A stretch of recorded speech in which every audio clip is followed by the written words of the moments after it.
It is drift season, and with the new Premier Drift track opening, all of the Irish drift enthusiasts are racing to get in on the action. If you haven't got the news yet, it's called DT3, and it is a beautiful track located in Waterford, and since its opening it's already had some major upgrades. A warm-up area has been added near the pit area, made of a special drift tile imported from Japan. Shortly after, the whole polished concrete track was disassembled and replaced with the drift tiles as well. This is the first time that such a special surface has ever been used in Ireland, and everyone is making new setups, trying out drift techniques and having fun drifting. And so in this video I want to update you guys on my drift car. This is my Traxxas 4-Tec Drift, and there has been a lot of changes to it. So moving in a little bit closer, the most obvious thing is this massive rear spoiler. This wing is actually 3D printed on my Bamboo Lab P1S.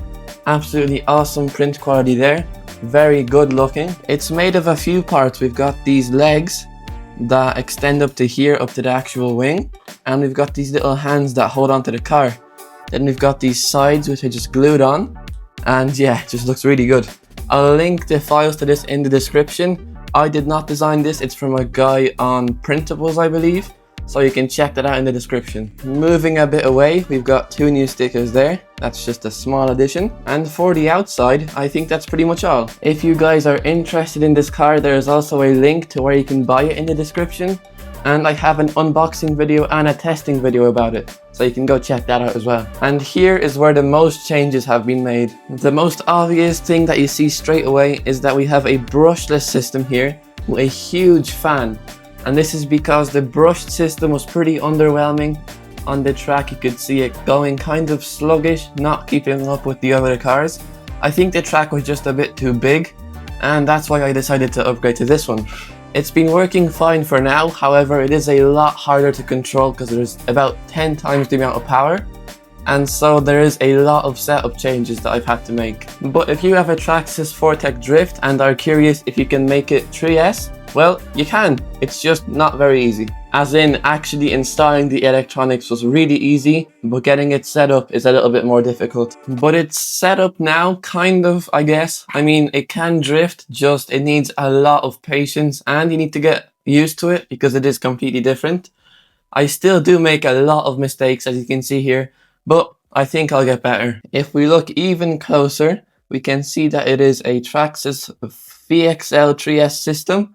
This is what is in my Rustler, Slash and all of the other 3S cars pretty much, with the 3S motor that was with it, but you can turn down the power on the TQI mobile app. I also have a absolutely enormous fan here that gives out a lot of air cooling, so pretty good because this does like to heat up as well. And the one thing that's a bit weird is I have a Spectrum IC5 connector here with an adapter to a Traxxas one. Now, I didn't want to have it like this, but the wire is too short to resolder a new connector on there, so I just decided to go like this. For the suspension, the front is meant to be softer, I believe. I can't remember honestly, but we did change it a little bit. We have some spacers on there, and it works pretty well. Also, when you're drifting, the front likes to lift up, and it's meant to have a bounce effect.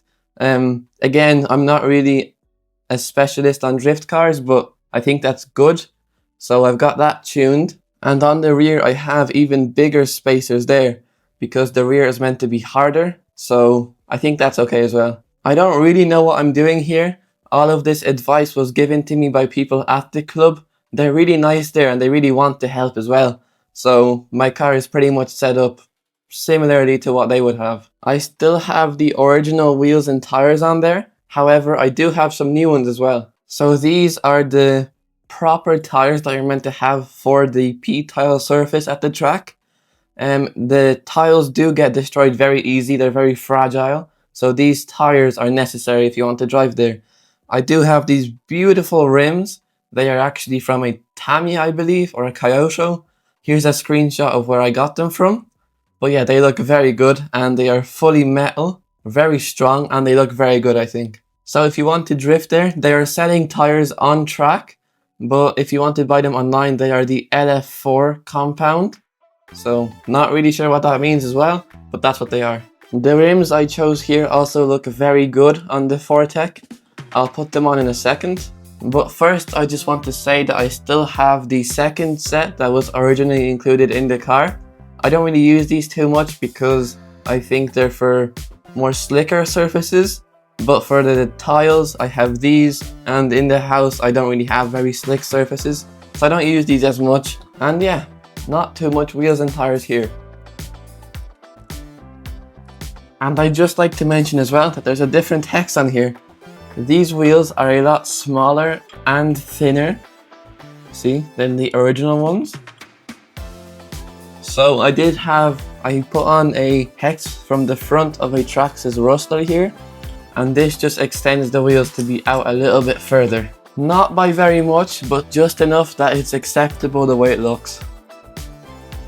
Competition wheels and tires installed, and would you look at that? These metal rims really just make the car look so nice.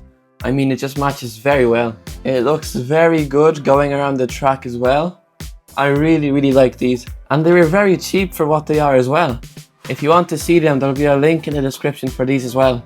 I set up the height of the car myself. You can see there is a little bit of space underneath there. I think it's just enough space that it's going to drive very good but also look very good. And I think it does that very well.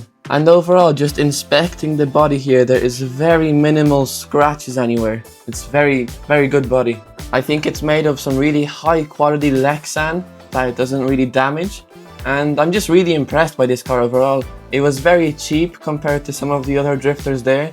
And sure, it does drive a lot worse, I'd say, because it is slower on the original motor. But it's not that bad. And I think considering the price, it's a really good starting point for any RC drifter. Just like me, I mean, this was my first drifter, and it still is my first drifter, and I'm really happy with it. Really nice car. I have also seen that Traxxas is making a underglow kit for it, which I think would look really good, and I'm thinking of buying one, I'm just not sure yet. Anyway, I'm very happy with how the car is right now. I'm sure that there will be some more upgrades in the future, but for now that's all I have to show. If I do change anything, I'll show you as well. And there is a good few videos lined up from the drift track that will post soon. I've got a long form video and a good few shorts as well. So if you're interested in drifting, you might want to subscribe, and I'll see y'all in the next video. Bye!